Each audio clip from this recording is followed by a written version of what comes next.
लोग पढ़े होंगे। एक छोटा से प्रसंग होगा। इंसान जब धरती पे आता है तो 4 ऋण से ऋणी होता है।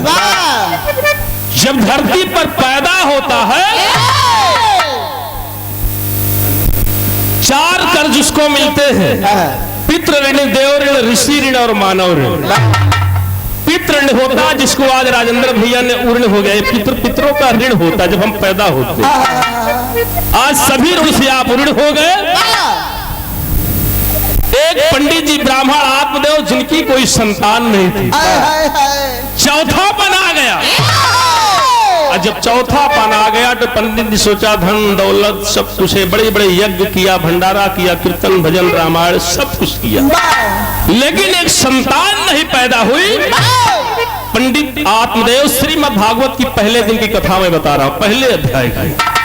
पंडित जी ब्राह्मण आत्मदेव घर से रवाना हो गए कि अब मैं दोबारा लौट कर वापस नहीं आऊंगा। क्या होगा, अब चलूंगा भगवान का भजन करूंगा, अब चौथे पन में बढ़ोतरी में संतान नहीं होगा। चल दिया तो होता क्या।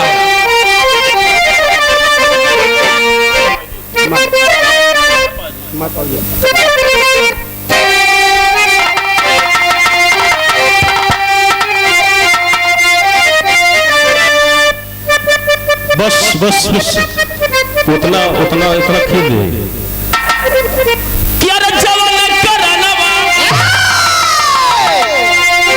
निराश होकर उदास होकर पंडित जी जा रहे हैं नदी के किनारे। एक आम के पेड़ के नीचे धूप थी, खड़े हो गए। और जब खड़े हो गए तो एक संत जैसे महाराज जी बैठे लाठी ले एक आ गए। और जब महाराज जी आ गए पंडित जी बैठे कि वापस नहीं आओगे। महाराज जी ने कहा बेटवा जौने बड़े घर छोड़ के जात है ये जन्म में नहीं तोरे 7 जन्म में लड़किया।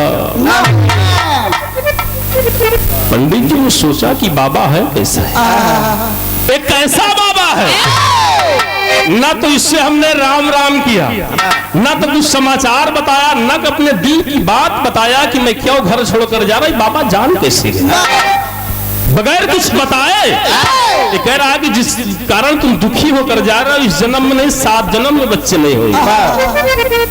अरे जवन करनवा, अरे जवन करनवा तू छोड़ा भवनवा, अरे ललनवा हो 7 जन्म न होई है, ललनवा हो जन्म न होई है।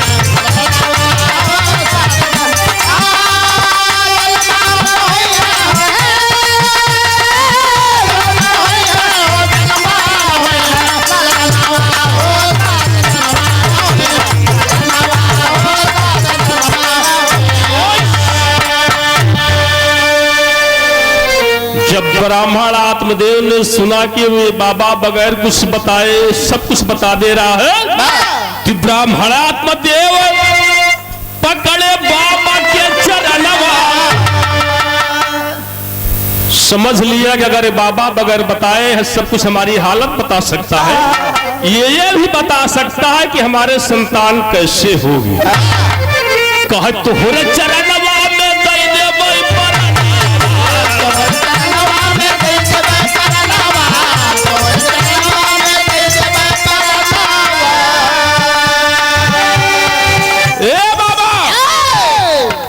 अगर बगैर बताए तुम जानते हो कि मैं क्यों दुखी हूं, घर छोड़कर जा रहा हूं, यह भी बता सकते हो कि हमारे संतान कैसे होगी।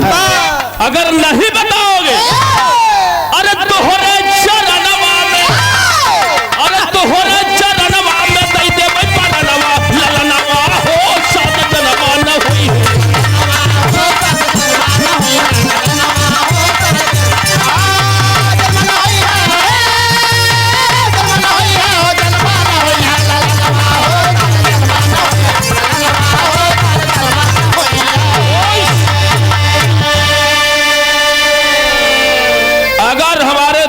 निदान महाराज नहीं बताओगे मैं आपके चरण में पैर सर पटक के मर जाऊंगा, जान दे दूंगा। बाबा जी बड़े चक्कर में फंस गए। तब तक पंडित आत्मदेव सर पटकने लगे। जैसे पटकना चाह बाबा जी ने सोचा अब तो मर जाएगा तो हमारे चरण में मर जाएगा तो हमको पाप लगेगा। बाबा जी ने कहा बेटा एक फल दिया। श्रीमद् भागवत की कथा बता रहा हूं, आप लोग बाबा जी जानते होंगे। एक फल दिया, उस फल को ब्राह्मण आत्मदेव से कहा इस फल को ले जाना, ले जा करके अपनी पत्नी से कह देना सुबह स्नान करके भगवान का ध्यान करके इस आम के फल को खा लेगी, और जब फल को खा लेगी तो तुम्हारी पत्नी को संतान। पंडित आत्मदेव ने सोचा कि चलिए ढेर कीर्तन भजन भंडारा की है, नहीं पैदा हो सकत है बाबा का आशीर्वाद। वो आम का फल ले आए के सवेरे अपने पत्नी से कहा कि ये बाबा जी ने फल दिया है, सुबह उठना स्नान करके भगवान का भजन ध्यान करके इस फल को खा लेना, हो सकता है बुढ़ौती में चौथे पल में भगवान की कृपा हो जाए हमारी को। यही बात करके उस फल को देकर पंडित जी अपने काम धंधा पर चल दिए। धंधा पर चल दिए और बुढ़िया बेचारी सोचे भाई 80 साल की उम्र हमार हुई है, 80 साल की अवस्था में उठे बैठे में एक लोटा पानी भरे में हमार ई हाल अगर ये फल खाए ले लड़का कैसे हुई है, शायद भगवान की कृपा हुई के पेटे में लड़का रही। कैसे उठा बैठा, कैसे उठूंगी कैसे बैठूंगी, कैसे हमारा परिवार चलेगा। परिवार वाले कही दे तो हमारी सेवा कम करी, जो पूरी जिंदगी में कमाए के रखे को सब लूट फूट के। मेहरारू को दिमाग में ज्यादा रहा था, लगी दिमाग चलावे कि कैसे कर, अगर नॉर्मल डिलीवरी हुई तो ठीक कहूँ ऑपरेशन से ऐसे हाथे में ले खात नहीं। पंडित जी कमाए से लगे ये सोचे तो साला कहूँ नॉर्मल ठीक कहूँ ऑपरेशन से पेटो चीज दे, 80 साल की उम्र में ठीक नहीं। तमाम मने मन सोच रही है। अब तब तक बुढ़ीवा का बहिन थे चंपा धुंधली। अब बहनिया जब आई गई तो कहा दीदी अमवा तू इसे देखती नहीं, यहाँ न खाती यहाँ ले हमका नहीं तो नहीं तोरे खाई लाए नहीं वरदानिया इसको तुम्हारे खाने लायक नहीं है। कहे कहने रे पंडित जी कदनी कौन बाबा उनका आम दे है, एक खाए से लड़किया हो ऐसी की तैसी लई गए दुआरे गाय रखे रहे गैया के हौदुआ में, और गैया के हौदुआ में रखे रहे गैया पायस आम खाए की फुर्सत। बहनिया कहा दीदी जब जीजा ही तो का बताऊ, वो कहे का बताऊ, बिरहा में तर्ज बदल गई।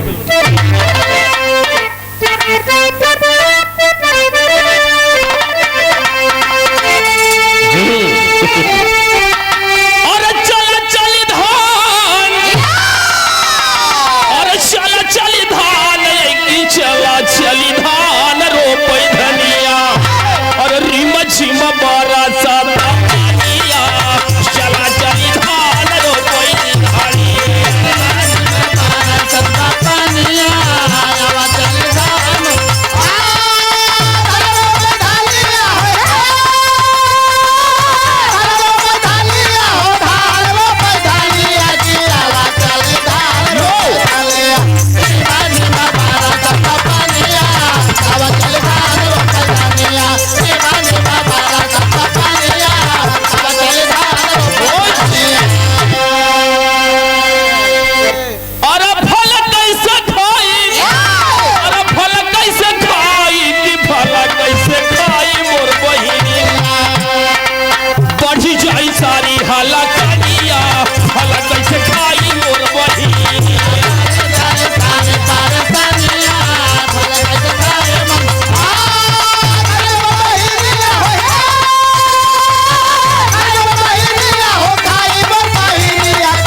बहनिया रही दीदी खिया गाय का तो गैया खाई गई, जीजा ही दे काम करियो, लड़का हमरे पेटे में बा, अब की जाऊं लड़का होई चाहे बिटिया चाहे बेटवा, जीजा से न बताऊ चुप्पे से पहुंचाई दी। कही अब की जवन लड़का होई ए दीदी दे भाई पहुंचाई।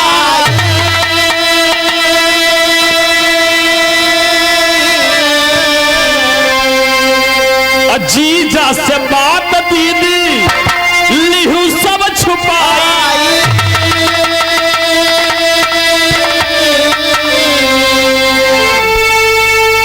और बढ़ जाए सारी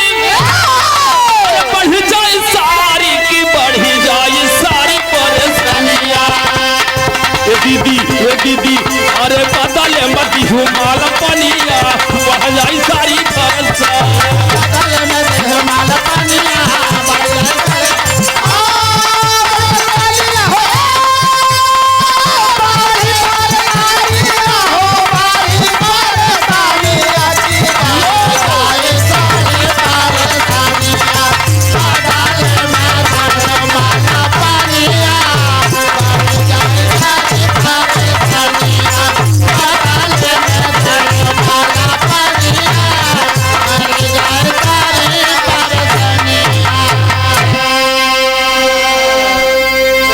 बहनिया कहा बदले में दिहू माल पनिया कट जाई सारी फुरुसनिया।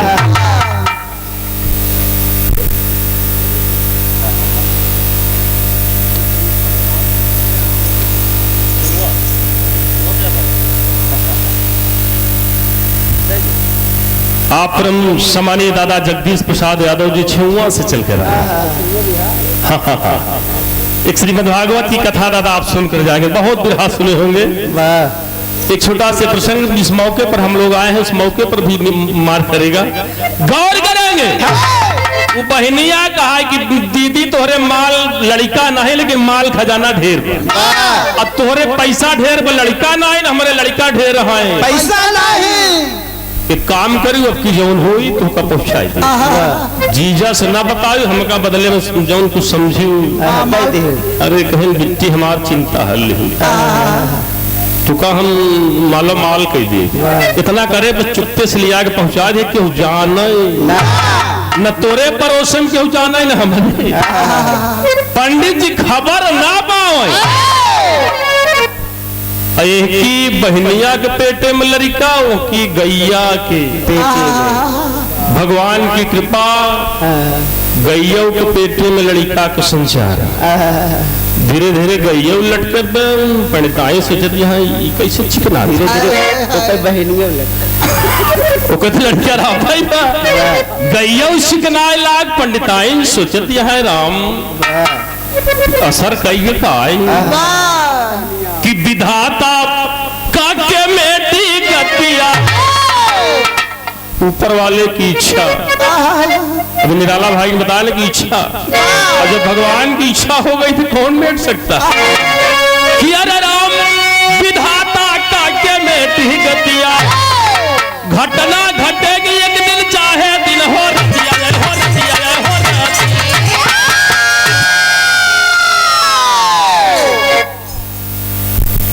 घटना घटेगी एक दिन चाहे दिन हो रतिया, विधाता का कमेटी गति। एक ही गाय के पेट में बच्चे का संचार होने लगा, वो की बहनिया के बेटवा पैदा हो गए। अब पैदा हो गए तो चुप्पे से तौलिया में लपेट के रमेश संध्या के टाइम आए कि दीदी दीदी दीदी कोई काम। चुप्पे से दीदी रख के माल उल दई के कहन बस चुप्पे निकल के जीजा तोड़ न जानता निकल बस काम बन गया। अब भाई बुढ़ौती में खाए हो के तमाम दिक्कत कैसे हो कैसे न हो, बड़ा बढ़िया था। बिट्टी को पैसा देन बिट्टी लड़का थमाई के चली गई। अब तब ले पंडित जी खबर, पंडित जी आवा आज भगवान की कृपा से लड़का। पंडित जी से कहता है एक न पिटवा न कुछ समझ में आए लड़का कैसे होगा। फिर सोचता है भगवान की कृपा मायावी लड़का भगवान की माया के पार पाएगा। पैदा हो गया पंडित जी पे गौर न करके टोला मोहल्ला के माता लोग को बुलाइन कि आज हमरे बेटवा पैदा मोहल्ला का औरतन कहीं कब जनाब कब भरते सब छोड़ा आवा हमरे दुआरे पहले हम सवाब मन के लड्डू बनवाए पहले सोहर सोहर का बजाइए सोहर नहीं दो लाइन सोहर आप लोग उधर से सुना है हर से सुन माता लोग जाना तो कैसे गाओ कि भल की हम लाल तू ही आया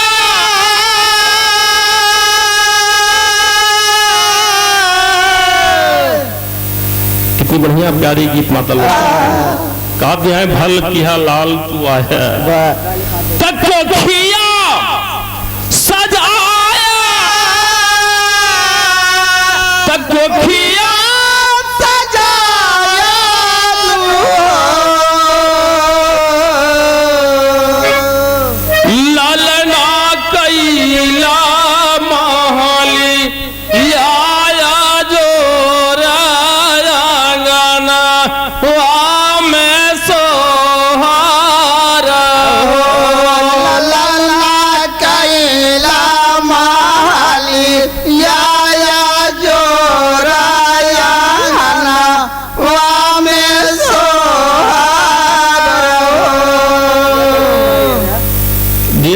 अल्लाह है के और पाता रवजी हो तो जनाब मेरे रूह क्या होता नोट नोट पैसा है पैसा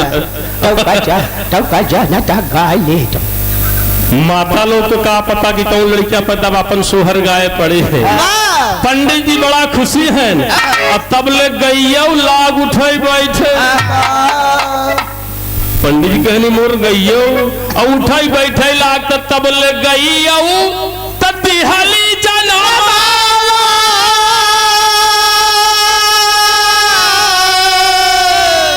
जैसे मानुष के ताला अरे मानुष के तालावा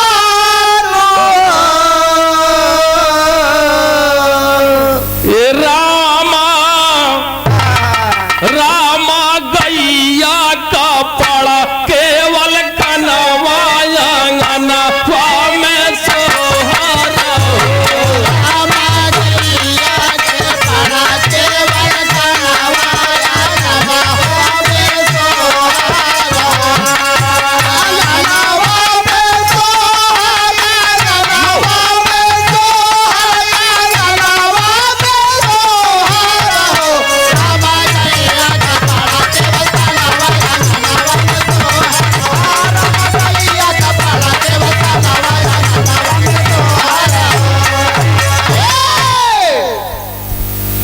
एक ही सोहर होते तब ले गैया के एक लड़का पैदा है वो लड़कवा एकदम जैसे मनई के लड़का बछिया बछवा नहीं भी आए मनई के लड़का जैसे हमारा तो छोटे से बच्चे होते हैं गैया छोट के बच्चा दिया जैसे इंसान का बच्चा फर्क केवल इतना था कि पूरी शरीर इंसान के बच्चे की तरह थी कान केवल गाय की तरह कि पंडित आत्मदेव लौटावई धाना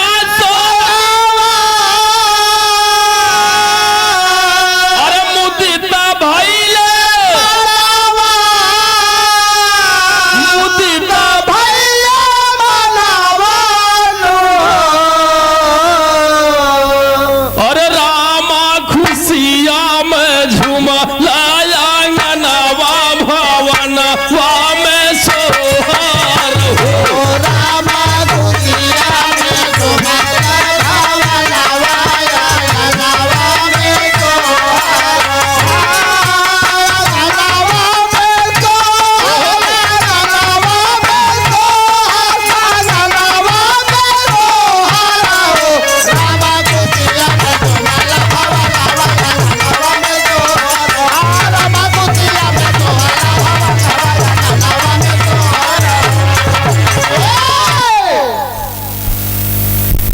गैया के बेटवा पंडिताइन के जना चुप्पे वाला बेटवा दो लड़कियां अब गाय के लड़का तो गाय के दूध ले आवे खूब झुर पिए वाह और जौन अपने उनके बहन जौन पहुंचाए रहे वाह वो दूध ही न पिए। पंडिताइन के झुराई गरा आप परम सम्मानी बड़े भाई गुलाब यादव जी मुगलपुर की धरती से भागवत प्रसंग को समझते श्रीमद् भागवत के पहले अध्याय की कथा पर 101 रुपया पुरस्कार है। सब भाइयों को नमन है। एक ही पंडिताइन के दूध ही न होए। पंडित जी कहाँ कस कहे न बुढ़ौती में कहा हुई 80 साल का यहाँ दूध हो। हम 80 साल की उम्र में पंडित जी दूध न होए। पंडित जी का पता है कि कैसे कर्मठ करे बा। पंडित जी कहे आखिर लड़का जी आवे बड़े कुछ निप्पल उप्पल वाला कुछ तो व्यवस्था कहे निप्पल छोड़ा हमरे छोटकी बिट्टी के लड़का भरा बुला लेते महीना 15 दिन सेवा कर दे। अरे कहीं इससे बढ़िया का पंडित जी बिट्टी को बुलाए है बिट्टी को तो लड़का ही रहा बिट्टी में तो चिट्ठी पाते रहे बिट्टी के गाधन देखा सड़ुआई तोरे दीदी की लड़का पे दूध नहीं हो अभी लड़का के दूध पियावा एक ही सेवा करा एक ही नाम तोहरे नाम पर रखा जाए। बहनिया का नाम रहा धुंधली और लड़कवा का नाम रखा गवा धुंधकारी। धुंधली के लड़का का नाम रखा गया दूध 3 पिलाने की वजह धुंधकारी। जौन गैया के पेटे से पैदा भरा जौन एक इंसान की तरह शरीर थी कान केवल गाय की तरह था उसका नाम रखा गया कि गोकर्ण। गो माने गाय कर्ण माने कान ओके कान गाय की तरह रहा इसलिए उसका नाम गोकर्ण रखा गया। धुंधकारी और गोकर्ण दोनों को बढ़िया लालन पालन हुआ दोनों सयाने हो गए। आगे चल के साथियों जो गाय से पैदा हुआ था गाय के पेट से लड़का गोकर्ण इतना ईमानदार इतना भक्ति इतना लोगों का सम्मान करने वाला इतना विद्वान पैदा हुआ और जो धुंधकारी ने पहुंचाया दुनिया में कौनो वैसा खुराफात नहीं रहा जो न करता रहा सारा ऐदार को छोड़ा यार चोरी बेईमानी शराब गांजा अफीम इसमें कौन दुनिया का नसर जो न करता विश्वावृत्ति तमाम करने लगा। पंडित जी सोचत है साला पंडितनिया वाला न बहुत ठीक है हमारे गैया वाला निकला। अब उनका क्या पता कि कौन वाला आज तक पंडित जी को नहीं पता। लड़का सयाना हो गया बिरहा में तर्ज मिली साथियों।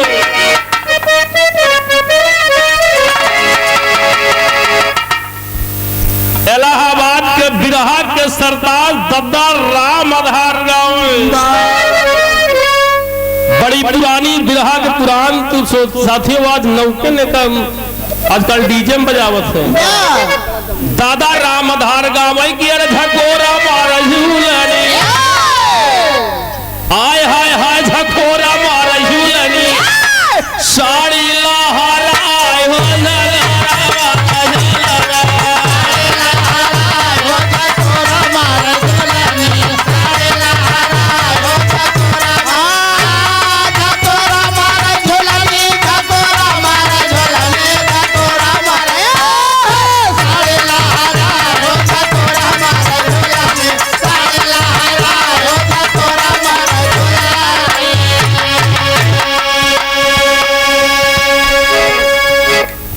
दादा रामधार की बड़ी हिट गीत थी। हैदर अली जुगनूर कहा दादा एक आठ ठीक में हम हो के लिख देता है एक हाथ हमारो हिट हो जा दादा रामधार ने कलम चला दिया। एक कैसेट आप लोगों ने हैदर अली जुगनूर की सुना रहा होगा रतौनिया जीजा जौने मुनन कौआ गोरू चरावत रहा पहले ससुरारी गए तो उन्हीं पकड़त रही अनहेर हुई सोचे न डगरा ही न पाऊ ननकौआ उनके सार गोरू चरावत कहते मैं खराई बछवा कौन बा जीजा ललकी गैया को पकड़वा सोचे एक पकड़ा को साला चाहे जहाँ रहे घर रहा अपने घरे पूछ पकड़े दुसाला खर बछवा नारे खोरे घर रावत लाई गो एक गरवारी में तब पे हैदर भी जुगनी गाय कि अरे राम घुसुरी का बड़ा था घुसुरी का बड़ा था सरे आई वाला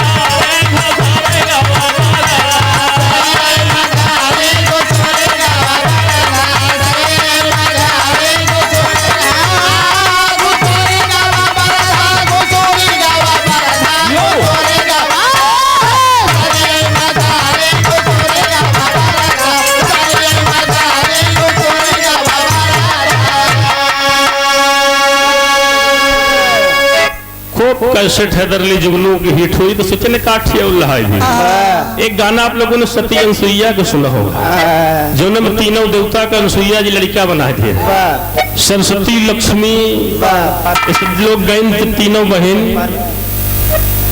तब पार्वती तीनों लोग गए, तब अनसुईया माई उनका लड़कियां बना रहे पलनम झूलत रहा।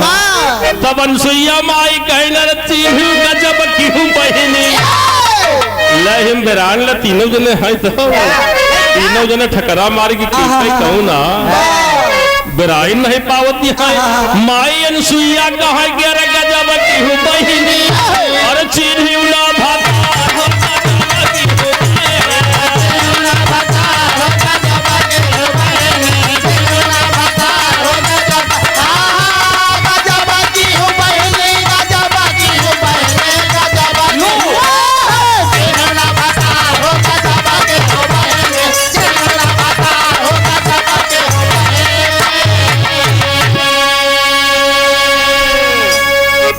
जनाब हैदर अली को खूब जब कैसेट हिट हो गए तो लहरी लाल जी 3 हड्डी पर कबड्डी खेलने वाला कहाँ पीछे रहते। दयाराम महाराज ने गीत तैयार किया लहरी जी के लिए, कैसेट आप लोग सुने होंगे, पान वाली बंबई की रानी कौनो मेहरारू को मनसेधु परदेश जाए मेहरारू से कहा देख हम जात है परदेश, लेकिन हमरे आए हम कम 3 चीज मिले चाहिए। कहा कि बनायु बागई नाराम गोदी में ललनवा मनवा बचा के सुंदरी काय हमरे लौटे पे एक बढ़िया बगिया, नंबर 2 एक छिनारा, नंबर 3 गोदी में एक खिलाड़ी क्या मेरा रुआ सोचे प्रदेश चला जाए, पैसा रही बगिया लगवाई दे, पैसा रही इनारा खुदवाई दे, लेकिन जब चला जाए तो गोदी में लड़का मेरा रुआ कहा चला तो डाल डाल तो हम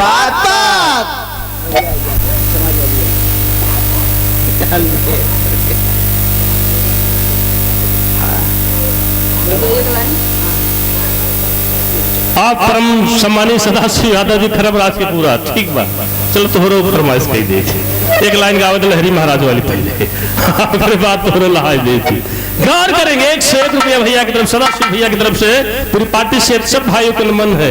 मेहरुआ कहा तू डाल डाल तो हम पात पात परदेसी जब बंबई चला गए तो मेहरुआ पता लगावत पहुंच के कौने फैक्ट्री में काम करे, वही फैक्ट्री के सामने पान के गोमती लगाए के बढ़िया लिपस्टिक लगाए के मेकअप करके बैठी साड़ी पहन के गौने वाली। अरे अब तुझा जो बता ढेर दिन लहरी महाराज साथ डोहड़ी दे भाई उनके डोहड़ियार है तो कुछ बोल सकता। परदेसी जब निकला पान खाने फैक्ट्री से देखे बढ़िया हैंडसम औरत पहचाने न पाए कि हमारे मेहरारू ओखा का पता मेकअप इतना कर लिया कि पहचाने न पाए। मेहरुआ चीन की आवा तोहरे बरे तो हम जब लगाए के पान थमावो ला तो कहते अरे कैसे खागा पानवा लहरी गुरु को है कि अरे कैसे खागा पानवा अरे बेटा ना बता राजा कैसे खागा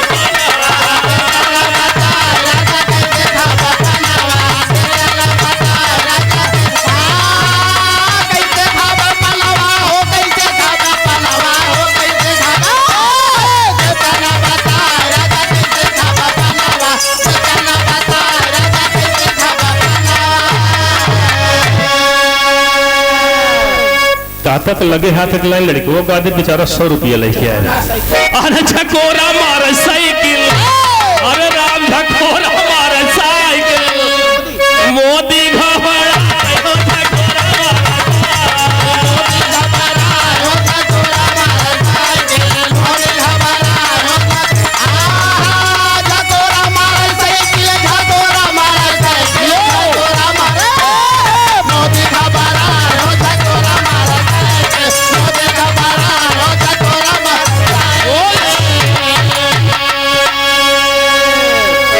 अब बिरहा पे आई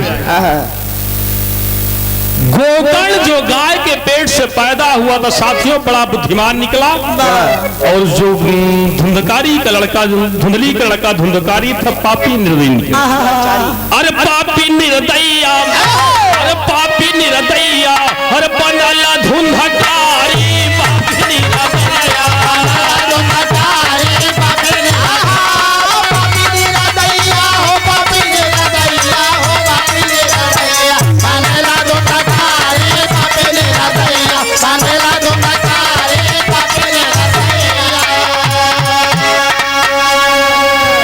धुंधकारी का एक ही काम था, सुबह उठता था तो न नहाना, न धोना, न खाना। सबसे पहले महतारी का लाओ माल लाओ, जौन जौन कुछ रखे हो। हाँ माल लाओ माल। पहले 65 के बाद सबसे पहले सवेरे माई का है बेटवा, देखा था तुम्हार बड़का भैया सवेरे उठे तो तोरे बाबू पैर छुए, हमसे आशीर्वाद ले। गांव देश में चाचा दादा से परिवार में कैसे रहते हैं, अपने बड़के भैया से कुछ सीखा बोली तो वही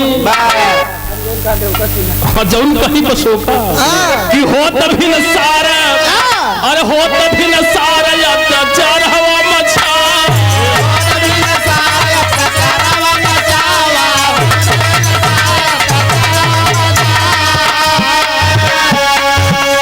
अरे अपन मतारी के ढोल हवा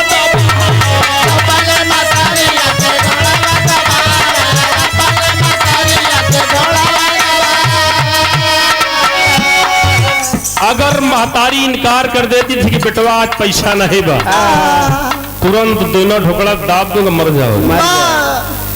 अरे चिंता में मरी गई, अरे चिंता में मर गई बाबू बुढ़िया महतारी पापी निर्दयी।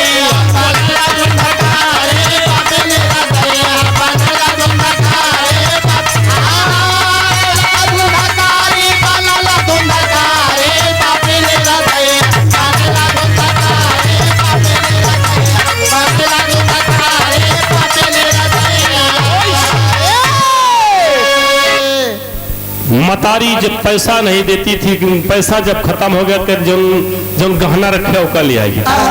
मतारी का पूरा चुपके से, मतारी बेचारी कोमल कलेजा होता है, बेटे के लिए क्या करती है, माई की जियरा गाई।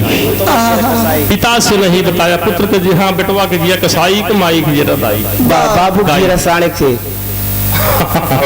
सब छुपाती रह गई, दबाती रह गई, सहती रह गई साथियों। लेकिन एक दिन नहीं बर्दाश्त हुआ, मतारी को हार्ट हो गया, चिंता चिंता में मर गई।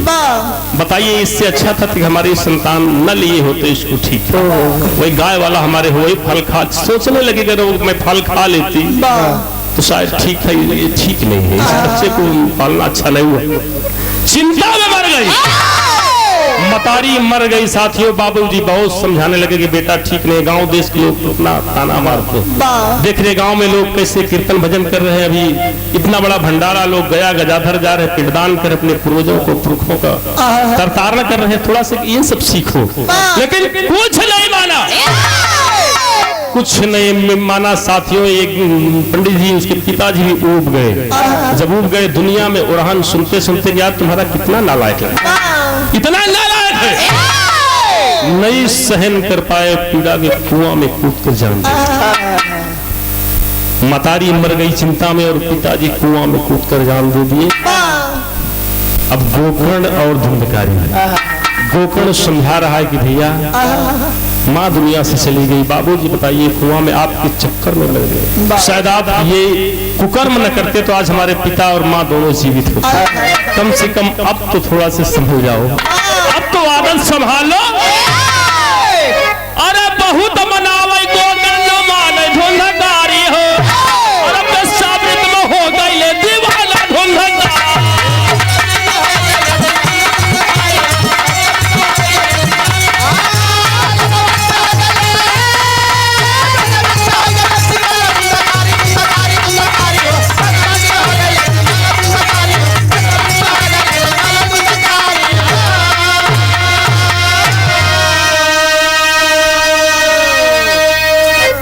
गोकर्ण बहुत मना रहे, बहुत समझा रहे कि भैया अब तो तरस करो, अब तो रकम करो, लेकिन धुंधकारी कुछ नहीं। आप परम सम्मानी आज इस भंडारे के इस कार्यक्रम के आयोजक, जिनके दरवाजे पर बड़ा विशाल भंडारे का आयोजन हुआ, चारों धाम की यात्रा करने के पश्चात आप कार्यक्रम मालिक की तरफ से 1 रुपए श्रीमद् भागवत के पहले अध्याय की प्रसंग पर त्रिपाठी से बाबू जी के चढ़ गीत एकदम आखिरी में 5 मिनट में समापन होगा। गीत का निष्कर्ष आप लोग देखेंगे, गीत कहां पर खत्म होती है, गौर करेंगे। गोकर्ण महाराज बहुत मनाए लेकिन धुंधकारी नहीं माना, वेश्यावृत्ति में दीवाना हो गया। उसकी आदत को देखकर, उसको स्वभाव को देखकर गोकर्ण समझ ले नहीं मानेगा, वो घर द्वार छोड़कर खुद जंगल में बुद्धिजीवी विद्वान लड़का सोचा कि ऐसे पापाचारी के साथ, दुष्ट के साथ, अत्याचारी के साथ रहने से अच्छा इस नगर को, उसके घर को त्याग देना चाहिए। गोकर्ण उस घर को, उस बकरी को त्याग करके वनवास को चल दिए, जंगल को तपस्या करने, भगवान का भजन करने चल दिए। और जब भगवान का भजन करने चल दिया, अब धुंधकारी तो एकदम फ्री हो गया। न माँ है, न बाप है, न भाई, क्या करना है, घर बेच डाला, खेत बेच डाला, गहना गिटी जितना था सब बेच के एकदम अत्याचार करने लगा। वही वेश्याएं, जब तक पैसा था उन वेश्याओं के साथ वेश्यावृत्ति करते रहा। जिस दिन उसका पैसा खत्म हो गया साथियों, वही वेश्याओं ने उस धुंधकारी का गला दबाकर,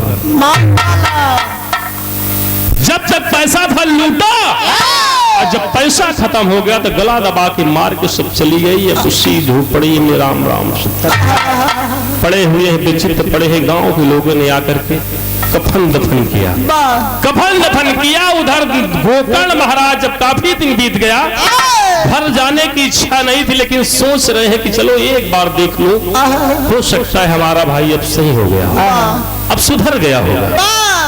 उनके दिल में कहते हैं जिसका जो स्वभाव होता है दुनिया उसे दिखाई पड़ती, अब हमारा भाई सुधर गया होगा, भगवान का ध्यान करता होगा, एक बार चल के देखा जाए।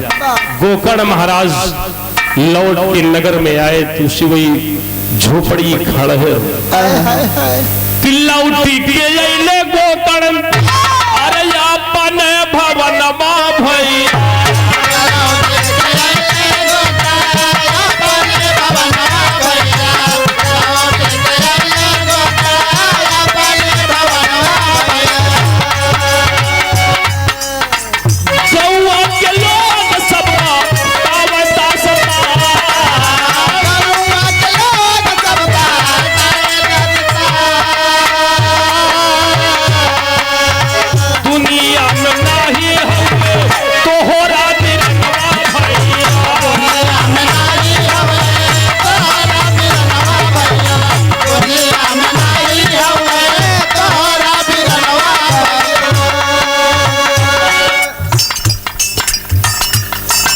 बहुत ही महान पुरस्कार आप परम सम्मानी बाल किशोर यादव जी छिंदवाड़ा की धरती से भाव को, प्रसंग को सुने, जितना आप लोग भाव विभोर होकर सुन रहे हैं, ऐसे सुनना चाहिए। अच्छा लग रहा है साथी, एक से एक पुरस्कार है, पूरी पार्टी से एक नमन है। गोकर्ण महाराज लौट के आए, गांव के लोगों से पूछ रहे हमारा भाई, गांव के लोग बता रहे आपका भाई इस दुनिया में नहीं है, दुनिया में नहीं बाटे तो हो राती रनवा भाई, दुनिया में नहीं बाटे तो हो राती रनवा भैया, दुनिया में नहीं बाटे तो हो राती रनवा भैया। घर द्वार बेची डाले बेचे खाली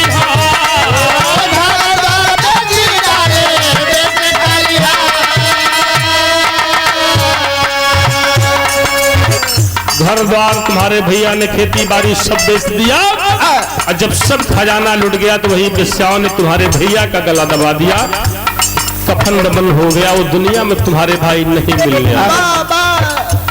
गोकर्ण बड़े चिंता में हुए, बहुत मैं मना रहा था लेकिन हमारे भाई साहब नहीं माने।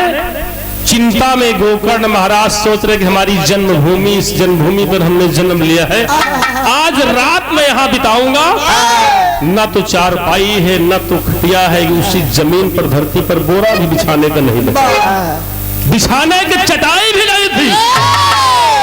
गोकर्ण महाराज भगवान के प्रेमी भगवान का भजन करने लगे। धरती माँ के इसी नंगी बदन लेट गए, चाहे जो हो हमारी जन्मभूमि, आज मैं इसी भूमि में शयन करूंगा, सुबह जो प्रभु की इच्छा होगी चला जाऊंगा। और जब गोकर्ण महाराज सोने लगे, रात में जैसे लेटे हैं, जैसे नींद आती है साथियों, वो धुंधकारी प्रेत बन गया था, भूत बन गया था। वो प्रेत आकर के गोकर्ण के सामने खड़ा हुआ कि रतिया की पतिया बताई मोरे भैया,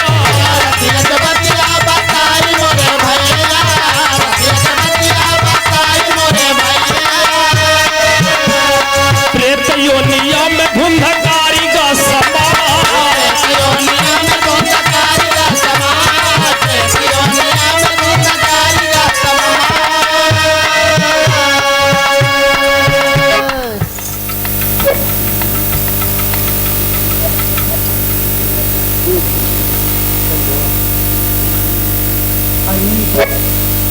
अनीश भैया की मम्मी जी की तरफ से 51 रुपया सोहर गाए तो भाई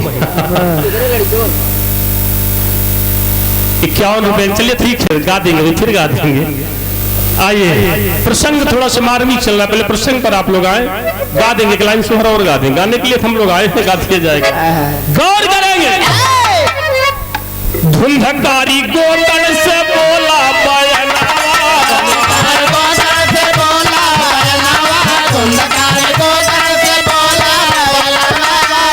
अरे प्रेत योनिया से भैया ले जानी का,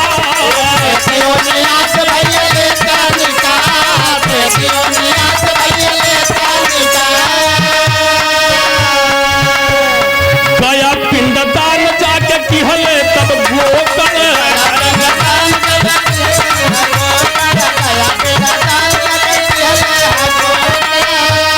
द्वारे भंडारा कराए आलिशान,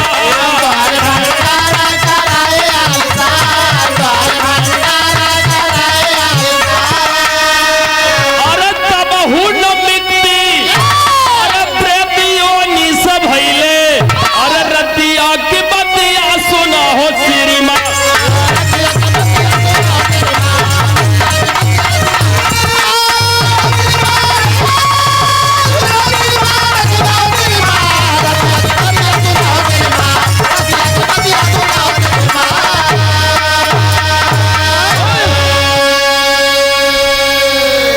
गोकर्ण महाराज धरती पर लेटे सो रहे हैं, धुंधकारी प्रेत बन गया था, आके खड़ा हो गया, खड़ा होके कह रहा कि भैया मैं प्रेत बन गया हूं, जो हमने कर्म किया कर्म का फल हमको मिला, इस प्रेत योनि से भूतों के संग हमको निकाल लीजिए। मैं बहुत त्रस्त हूँ, बहुत प्रताड़ित हूँ, बहुत दुखी, भैया मेरे मुझको यहाँ से निकाल लो, प्रेत से मुक्ति दिला दो। गोकर्ण महाराज ने सुचारी बाबा, गोकर्ण महाराज ने किया क्या साथी, अपने भाई धुंधकारी के लिए जाकर के गया में विहार में, जहां पर दादा पंधारी जी पिंडा पार कराए, भंडारा कराए, वही गया में गोकर्ण महाराज गए और वहां पर पिंडदान किया, अपने भाई के लिए, अपने पिता के लिए, माता के लिए, अपने पितरों के लिए पिंडदान करा करके आके दरवाजे पर आलीशान भंडारा करवाया। अब भंडारा करवाने के बाद रात में जब लेटे हैं, जैसे नींद आई कि धुंधकारी फिर प्रकट हुआ, फिर आके खड़ा हुआ, भैया मैं बहुत, इसमें हमको बचाइए, तो क्या बचाए, अरे मैं गया में गया, पिंडदान किया, यहाँ पर आके भंडारा किया, इतना खिलाया पिलाया, अब क्या हुआ। वो कहा चाहे भंडारा करो चाहे पिंडा पारो, लेकिन अब्बा हम भूत प्रेत के साथ से मुक्ति नहीं पाए। दोबारा फिर गए, फिर दोबारा भंडारा हुआ, रात मोलरें तो धुंधकारी, फिर 7 बार गए। श्रीमद् भागवत में जो नहीं सुने होंगे पढ़ लेना, पहले दिन की कथा अगर भागवत की होती पहले दिन यही सुनाई जाती, धुंधकारी और गोकर्ण की कथा जो लोग कहीं सुने होंगे 7 बार पिंडदान करने गया में गए, 7 बार भंडारा किए। अब राजेंद्र भैया सोचते थे कि मतलब हमारे गए से कोनो मतलब नहीं, विरह हमारे गाने का मकसद यही था कि भंडारा करने पर भंडारा हमारा सफल हुआ कि नहीं हुआ, पिंडा पारने पर, गया जाने पर, वहां से आने पर, भंडारा करने पर पूर्ण होता कि नहीं होता। आखिरी लाइन में आप लोग सुनिएगा कि भंडारा पूर्ण। अब आप कल्पना कीजिए कि हमारा भंडारा पूर्ण हुआ कि अपूर्ण हुआ। भंडारे में आए, हम सोचा कि अब आपने कह दिया तो हम कहा प्रसंग सुना देता हूं, क्या किया। अब आप कल्पना कीजिएगा राजेंद्र भाई और आप लोग कि हाँ ये भंडारा जिस भंडारे में हम लोग आए हैं ये कैसा अधूरा है कि उसका तो 7 बार गया नहीं हुआ। तब जाके 8वीं बार गोकर्ण ने भगवान सूर्य को याद किया कि ये सूर्य देव, पूरी जिंदगी हमने आपकी तपस्या किया, घर द्वार सब परिवार नात रिश्तेदार छत छोड़ दिया, एक हमारा भाई प्रेत योनि में मिला, इसको मुक्ति नहीं मिल रही प्रभु। नारायण में पिंडा पारा, गया गया बिहार गया, भंडारा किया, 7 बार गया, मुक्ति नहीं मिली। उस समय भगवान सूर्य ने कहा गोकर्ण गया में पिंडा पारने से किसको मुक्ति मिलती है तुमको पता है? गोकर्ण ने कहा प्रभु मैं अज्ञान हूं, मैं आप बताएं किसको मिलती है। विरह के आखिरी में दादा पंधारी की लाइन में किसको मुक्ति मिलती है किसको नहीं मिलती, आखिरी लाइन।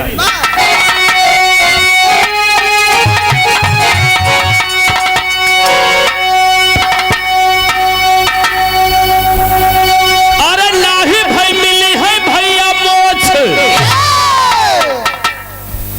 आप लोग भी याद कर लेना, बहुत आप लोग यहाँ पर मुगलपुर में मैं सुनता हूँ कि बहुत भंडारा होता है, आजी आले पूर्वम भियानो पर हो हमें। अब आप लोग कल्पना कीजिए किसका भंडारा सफल हुआ किसका नहीं। नहीं मिली है भैया मोक्ष कि मैं नहीं, श्रीमद् भागवत कह रहा है, भगवान सूर्य गोकर्ण को बता रहे हैं किसको मोक्ष मिलता है, बिहार में किसको नहीं मिलता गया जाने पर। नहीं मिली है भैया मोक्ष जवन बिहार गया जाने से मोक्ष मुक्ति उनको मिलती है, पिंडा उनका पूर्ण होता है जिनकी मृत्यु पूर्ण होती है और जिनकी अकाल मृत्यु होती है। एक्सीडेंट से मृत्यु हो गई, अकाल मृत्यु हो गई, रेल से कट के हो गई, ट्रेन से कट के हो गई, उसके लिए विधान दूसरा। पिंडदान उनके लिए है जिनकी पूर्ण रूप से बुजुर्ग होकर खत्म हुए, लेकिन जो अकाल मृत्यु हुई उसके लिए भागवत कह रहा है, श्रीमद् भागवत बता रहा है कि उनकी मोक्ष कैसे होगा कि नाही होई है भैया मोक्ष जवन मरे अधोगत, जब तक द्वारे पे न हुई है श्री माता भागवत।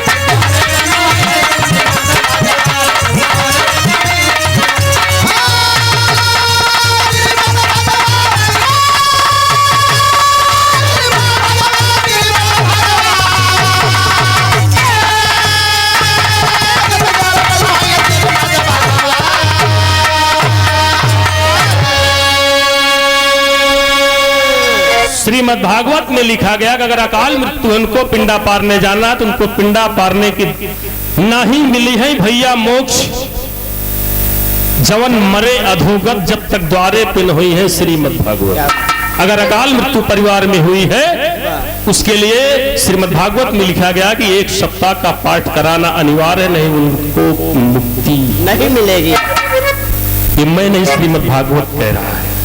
गोकर्ण महाराज 7 दिन भागवत कराए, अधुन्नकारी प्रेत योन से मुक्ति है पाए।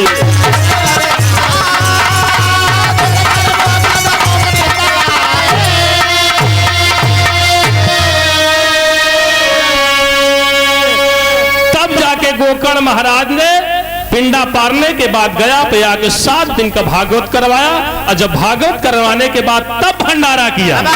अब सो रहे चैन से, धुंधकारी कहा भैया अब हमको मुक्ति। इसलिए मैं निवेदन करूंगा अगर इस तरह की कोई घटना है आपके क्षेत्र में, भंडारा बहुत होता था, थोड़ा सा खर्च और होगा, कम से कम भागवत भी जरूर 7 दिन का। तो बुदुल राम पंधारी कहते धन्य प्रभु की।